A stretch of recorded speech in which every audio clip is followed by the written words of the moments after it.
अडचणी सोडवण्याचा प्रामाणिक प्रयत्न करतोय आणि या निवडणुकीमध्ये संयुक्त पुरोगामी महाआघाडीचा उमेदवार म्हणून मी आज आपल्या सर्वांच्या समोर उभा आहे।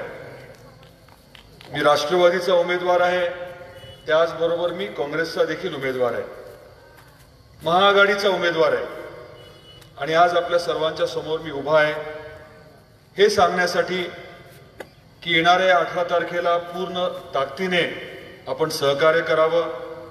18 तारखेला आपण आवर्जून प्रत्येकाने आवर्जून मतदान करावं आणि ते मतदान करत असताना घड्याळाच्या समोरील बटन दाबावं ही विनंती करण्यासाठी आज मी आपल्या सर्वांच्या समोर उभा आहे। आपल्या देशाची आता परिस्थिती काय आहे हे आपण सर्वजण जाणता। आज या प्रचाराच्या निमित्ताने खरं तर एकच प्रश्न महत्वाचा आहे। फार लांबलचक बोलण्याची आवश्यकता आहे असं मला वाटत नाही। खूप सारे मुद्दे आता मी मांडण्याची गरज आहे असे मला वाटत नाही। एक साधा प्रश्न आहे, गेल्या 5 वर्षामध्ये भाजप आणि शिवसेनेचं सरकार केंद्रात होतं, बरोबर आहे। या 5 वर्षाच्या त्यांच्या कार्यकाळात त्यांनी जे काम केलं, ज्या योजना जाहीर केल्या, जे काही आपल्याला दिलं त्याबद्दल आपण समाधानी आहात का? साधा प्रश्न आहे। 5 वर्षात जे काही भाजप शिवसेनेने आपल्यासाठी केलं सरकार म्हणून, केंद्रातलं सरकार म्हणून, याबद्दल आपण समाधानी आहात का? साधी गोष्ट आहे। मग 5 वर्ष त्यांना सत्ता दिली होती, 5 वर्ष त्यांना पूर्ण बहुमत दिलं होतं आणि या 5 वर्षामध्ये जर ते आपल्याला मदत करू शकले नाही, आपल्याला न्याय देऊ शकले नाही, दिलेले शब्द जर त्यांनी पाळलेच नसतील तर मग त्यांना मतदान मागण्याचा अधिकार आहे का? याचा आपण गांभीर्याने विचार करावा लागणार आहे। 2014 साली जे स्वप्न त्यांनी रंगवले होते, आपल्याला प्रत्येकाला वाटलं होतं की खरंच आपल्या खात्यावरती 15 लाख येणार। वाटलं होतं का नव्हतं? वाटलं असणारच ना। बेरोजगारी ते कमी करणार होते। आपल्या या काडगावमध्ये परिसरातनं अनेक इथे सहकारी आलेत, अनेक युवक आलेत, किती जणांना रोजगार मिळाला? तुमच्या कुटुंबातलं, तुमच्या मित्रांपैकी कोणाला रोजगार मिळाला? दरवर्षी 2 कोटी रोजगार उपलब्ध करून देणार होते, आतापर्यंत 8-9 कोटी मुलांना मुलींना रोजगार उपलब्ध व्हायला हवा होता। वास्तव उलट आहे। जीएसटी आणि नोटबंदीमुळे हजारो लाखो छोटे मोठे व्यवसाय बंद पडले आणि CMIAचा रिपोर्ट सांगतो की 1,10,00,000 पेक्षा लोकांना बेरोजगार व्हावं लागलं, तेवढे कुटुंब बेरोजगार झाले। नवीन रोजगार तर सोडूनच द्या। त्यामुळे हे आश्वासन देखील खोटं ठरलं। महागाईच्या बाबतीत आपल्याला विचारतो, 5 वर्षामध्ये महागाई कमी झाली का? त्याचं देखील एक उदाहरण देतो। आजकाल एक नवीन योजना काढली आहे, प्रत्येकाच्या घरामध्ये गॅसचा स्टोव्ह आणि ते रेग्युलेटर आणि पाईप मोफत देतात, गॅस कनेक्शन मोफत देतात। त्याच्या बरोबरच्या सिलेंडरचं काय? अशात कोणी सिलेंडर विकत घेतलं का? घेतलं असेल ना कोणी? ते काडगावात 700 रुपयांनी घेतलं, 800 ने काही नाही घेतलं, मध्ये रेट अजून थोडे जास्त होते। 5 वर्षापूर्वी आघाडी सरकारच्या काळात याच गॅस सिलेंडरचा दर किती होता? 350 रुपये होता। 5 वर्षापूर्वी ज्याचा दर 350 होता, असं वेगळं काय झालं की 5 वर्षात दर दुप्पट झाला, दुपटीपेक्षा जास्त झाला? आपल्या शेतमालाचा झाला का? करणार होते ना, ते आश्वासन दिलं होतं शेतकऱ्याचं उत्पन्न दुप्पट करणार म्हणून। काय खुश दिसतंय तुम्ही? झालं काय? स्कॉर्पिओ वगैरे काय बुक केली काय? शेतकऱ्याची व्यथा जी आहे तो शेतकरी जाणतो, ग्रामीण भागाची व्यथा जी आहे ग्रामीण भागातली जनता जाणते। आहे का नाही? खरं काय केलं म्हणतात 70 वर्षामध्ये? काँग्रेस आणि राष्ट्रवादी काँग्रेसनेच खरं तर काम केलं। आदरणीय मधुकररावजी चव्हाण साहेब गेले किती वर्षापासून आपली सेवा करतायत, आपल्या भागाचा विकास करण्यासाठी आपल्या भागासाठी निधी खेचून आणण्यासाठी त्यांनी जे प्रयत्न केलेले आहेत त्याला खऱ्या अर्थाने तोड नाही. आज वय किती आहे चव्हाण साहेबांचं? 84-85. त्यांच्या इतकं काम आपल्यापैकी कोणी करू शकतं का? आजही ज्या चिकाटीने ते काम करतात विधानसभेमध्ये माझ्यापेक्षा दुपटीने जास्त वेळ ते तिथे असतात. प्रत्येक मुद्दा महत्वाचा जो आहे आवर्जून तिथे मांडतात, आपल्यासाठी म्हणून तिथे भांडतात. हे नेतृत्व जे आहे ते कोणाचं आहे? काँग्रेस राष्ट्रवादी काँग्रेसचं आहे का नाही? गेले 5 वर्ष सत्ता कोणाची होती? भाजप शिवसेनेची होती. केंद्रात होती आणि राज्यात देखील होती. गेल्या 5 वर्षात या शिवसेनेच्या मंत्र्यांनी, शिवसेनेच्या सरकारने केंद्रातल्या आणि राज्यातल्या आपल्या उस्मानाबाद जिल्ह्यासाठी एक तरी मोठी योजना आणली का? एक तरी मोठा प्रकल्प आणला का? एक तरी मोठा उद्योग आपल्या भागासाठी आणला का? आपण विचारायला हवा ना. आपल्या गावात उद्या जेव्हा सभा होतील तेव्हा प्रश्न विचारायला हवा. 5 वर्षात केंद्रात आणि राज्यात सत्ता असताना तुम्ही उस्मानाबाद जिल्ह्याला काय दिलं? चव्हाण साहेबांनी काय दिलं? डॉक्टर साहेबांनी काय दिलं?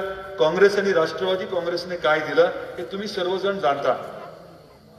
आज आपल्या शेतीला जे पाणी उपलब्ध होते कोणामुळे होते? भाजप शिवसेनेमुळे होते का? आपल्या भागामध्ये आपल्या हक्काचं 21 TMC पाणी जे आहे ते आणण्यासाठी प्रयत्न कोणी केले? कोणी केले प्रयत्न?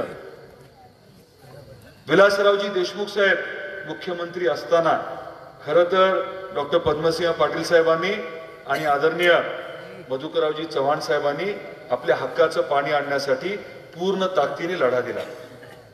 25 TMC ची योजना मंजूर झाली, त्यातले 21 TMC उस्मानाबादला. त्यातला पहिला टप्पा जो आहे 7 TMCचा, त्याचं काम मधुकररावजी चव्हाण साहेब पालकमंत्री असताना काँग्रेस आणि राष्ट्रवादी काँग्रेसच्या काळात सुरू झालं. माहितीये तुम्हाला, ते तुळजापूरला सुरू झालं, रामदारालाच आपण काम सुरू केलं. काम कधी सुरू झालं? आघाडी सरकारच्या काळात. गेल्या 5 वर्षात हे काम चालू आहे का? 4,500 कोटीचा प्रकल्प. मुख्यमंत्र्यांनी शब्द दिला होता की दरवर्षी 1200 कोटी देतो. प्रत्यक्षात दिले किती? 200 आणि 250 कोटी. 4,500 कोटीच्या प्रकल्पाला, कृष्णा मराठवाड्याच्या प्रकल्पाला, तुळजापूर सकट उस्मानाबाद जिल्ह्यातल्या प्रत्येक तालुक्याला पाणी उपलब्ध करून देणारा या अतिशय महत्वाच्या प्रकल्पाला त्यांनी केवळ 200 ते 250 कोटी रुपये दरवर्षी दिले. या प्रकल्पाची किंमत जी आहे बाकी काही न करता आपोआप दरवर्षी 450 कोटीने वाढते. आपल्यापैकी गणित कोणाचं चांगलं आहे? प्रकल्पाची किंमत काही न करता जर 450 कोटीने दरवर्षी वाढणार असेल आणि हे उदार सरकार जर आपल्याला 250 कोटी दरवर्षी देणार असेल तर प्रकल्प किती वर्षात पूर्ण होईल? काढा, कॅल्क्युलेटर काढा. आपल्या लक्षात आलं असेल की हा प्रकल्प अशा पद्धतीने पैसे दिले तर कधीच पूर्ण होणार नाही. विधिमंडळामध्ये पूर्ण ताकदीने, आक्रमकपणे चव्हाण साहेबांनी, राहुल भैयांनी, बसवराज पाटील साहेबांनी, आम्ही सर्वांनी मांडला हा विषय. पैसे द्या म्हटलं, मुख्यमंत्री देतो म्हटले, 1200 कोटी देतो म्हटले, परंतु तो शब्द जो आहे तो पाळला गेला नाही. आज इतकी कमी रक्कम दिल्यामुळे तो प्रकल्प बंद आहे. उस्मानाबाद लोकसभा मतदारसंघाचा प्रतिनिधी म्हणून, आपला खासदार म्हणून माझं पहिलं काम जर कुठलं असेल तर हे कृष्णा मराठवाडा प्रकल्प हा राष्ट्रीय प्रकल्प म्हणून जाहीर करून देणं. तुमच्या माझ्यासाठी अतिशय महत्वाचा असलेला हा जो प्रकल्प आहे याला मोठ्या प्रमाणामध्ये निधी मिळवून देणं स्वाभाविकच आहे. आपल्या भागाचा सर्वात मोठा गंभीर प्रश्न कुठला आहे? पाण्याचाच आहे. पाऊस काळ चांगला असतो तेव्हा इथे झालेले प्रचंड मोठे जे प्रकल्प आहेत, डॉक्टर पद्मसिंह पाटील साहेबांच्या माध्यमातून पाटबंधारे मंत्री असताना केलेलं काम, चव्हाण साहेबांच्या माध्यमातून केलेलं काम, याच्यामुळे पाऊस काळ चांगला असतो तेव्हा आपल्याला बाकी काही गरज नसते. परंतु आजच्यासारखी दुष्काळी परिस्थिती असते तेव्हा मात्र आपल्या हक्काचं उजनीचं पाणी आपल्याला गरजेचं आहे हे आपल्याला लक्षात येतं। याचबरोबर आपल्या भागामध्ये दुसरा सगळ्यात महत्त्वाचा जर कुठला विषय असेल, कुठला असेल विषय, इथे युवक आहेत, युवती आहेत, अनेक जण अतिशय सुशिक्षित आहेत। बेरोजगारी हा खूप मोठा प्रश्न आहे। ही शिवसेना युवकांच्या मदतीने राजकारण करते, त्यांना बहकवून राजकारण करते, भावनिक आवाहन करून राजकारण करते। याच शिवसेनेकडे इतके वर्ष उद्योग खातं आहे, उद्योग खात्याचे मंत्री सुभाष देसाई जे आहेत ते शिवसेनेचे आहेत। मी साधा राज्यमंत्री होतो।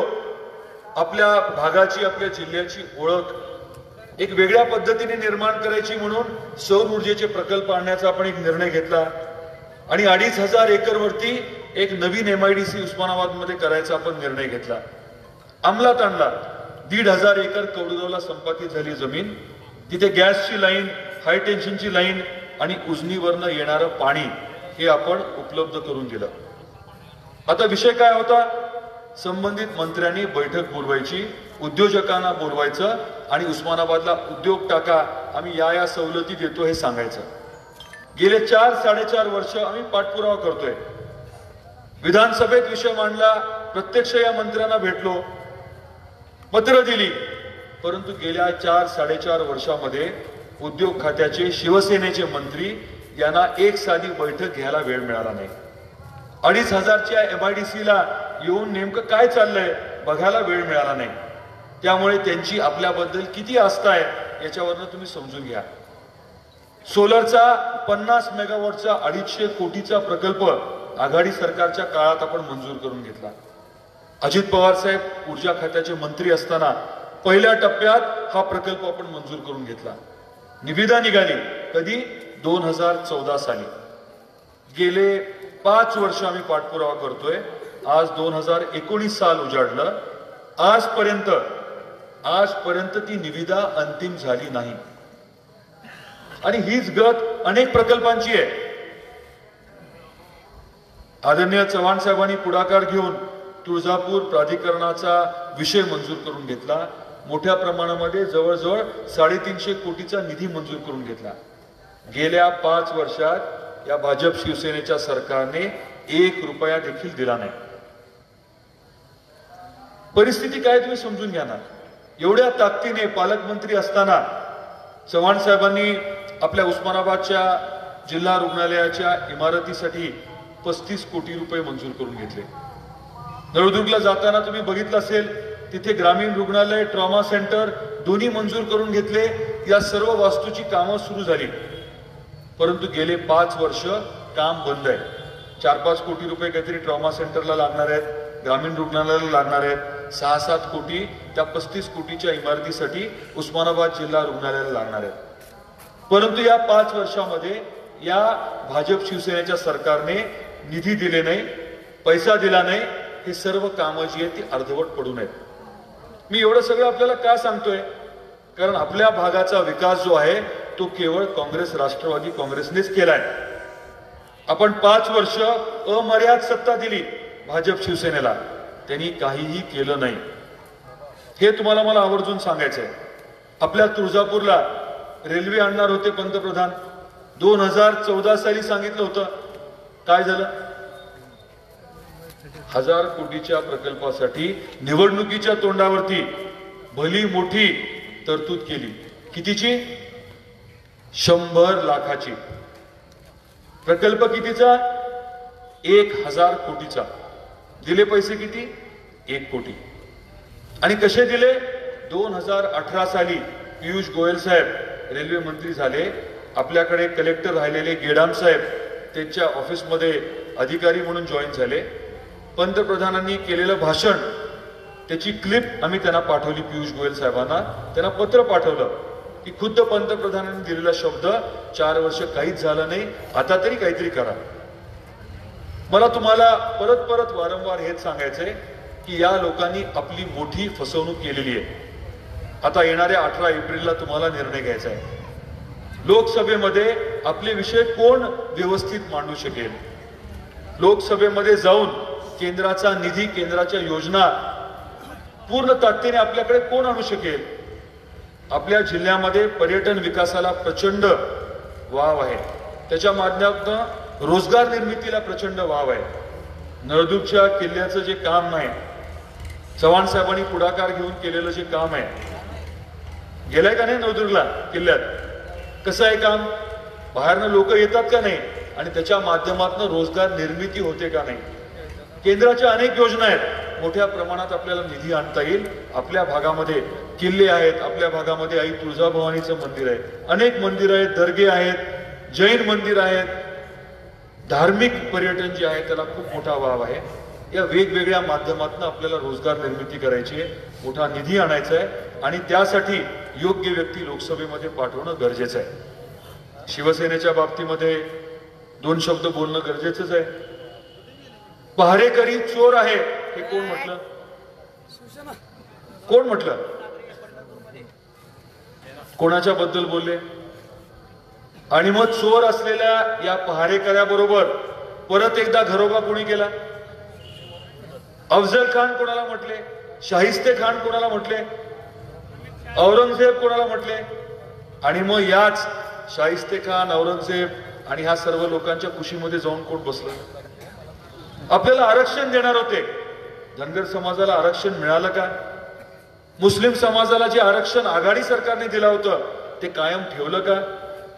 मराठा समाजाला न्याय दिला का? कोणाला न्याय दिला? शेतकऱ्यांना न्याय नाही दिला. नेमकं मदत केली कोणाला? मगाशी प्रास्ताविकामध्ये आपण सांगत होता, कोणाला न्याय दिला? अदानी, अंबानी, मोदी, मल्ल्या. 70,000 कोटी रुपयाचं कर्ज माफ कोणी केलं? पवार साहेबांनी केलं. डॉक्टर मनमोहन सिंग साहेब आपले पंतप्रधान होते, आदरणीय सोनियाजींच्या मार्गदर्शनाखाली तो विषय मार्गी लागला. आपल्याला मदत झाली का नाही? झाली की नाही? आणि आत्ताची कर्जमाफी, छत्रपती शिवाजी महाराजांचं नाव दिलं, किती जणांचं कर्ज माफ झालं? लाईनीत किती जण उभे होते पत्नीला बायकोला बरोबर घेऊन? 4 वर्ष नुसते आपण फॉर्म घेऊनच ऑनलाईन करतोय. पण मिळालं काय? शेतकऱ्याला न्याय मिळाला का? आपल्याला काय मदत मिळाली? या सर्व बाबतीत आपण साकल्याने विचार करण्याची गरज आहे. उस्मानाबाद जिल्ह्याचं चित्र आता बदललंय. काँग्रेस आणि राष्ट्रवादी काँग्रेस आता एक झालेली आहे. दिसतंय का तुम्हाला ते चित्र?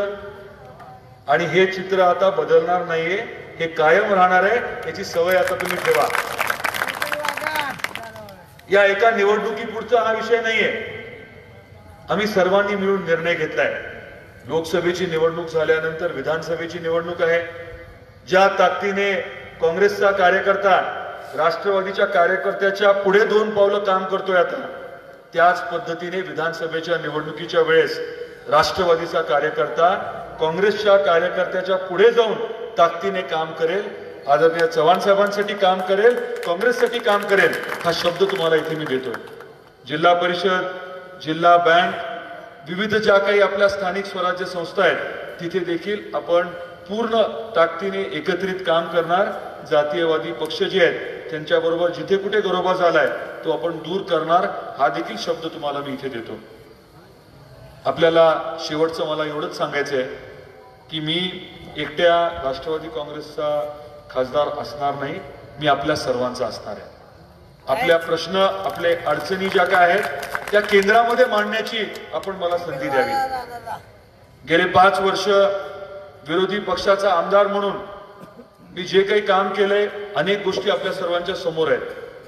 अडीअडचणी सोडवण्यासाठी जिथे गरज पडेल तिथे वाटेल तेवढं आक्रमक होण्यासाठी अनेक वेळेस जे आंदोलनं केली आहेत, पालकमंत्र्यांना तास 2-2 तास जे रोखले, हे सर्व आपण जाणता. आणि हीच जी काही ताकद आहे, ही जी काही ऊर्जा आहे ती आपल्या माध्यमातूनच मिळते. जो काही उद्याचा निर्णय आहे तो तुमच्या सर्वांच्या सहकार्यामुळेच मिळणार आहे आणि ह्याची पूर्ण जाणीव मला नेहमी राहणार आहे. आदरणीय डॉक्टर पद्मसिंह पाटील साहेबांवरती, आदरणीय मधुकररावजी चव्हाण साहेबांवरती ज्या पद्धतीने आपण प्रेम करत आलेले आहात त्याच पद्धतीने माझ्यावरती प्रेम करावं, भरभरून आपण मतदान करावं, हीच आपल्या सर्वांना परत एकदा आग्रहाची विनंती करतो. आणि आदरणीय मधुकररावजी चव्हाण साहेबांना आपलं इथे मनोगत व्यक्त करावं, मार्गदर्शन करावं अशी विनंती करतो आणि इथेच थांबतो. धन्यवाद. जय हिंद, जय महाराष्ट्र. धन्यवाद दादा.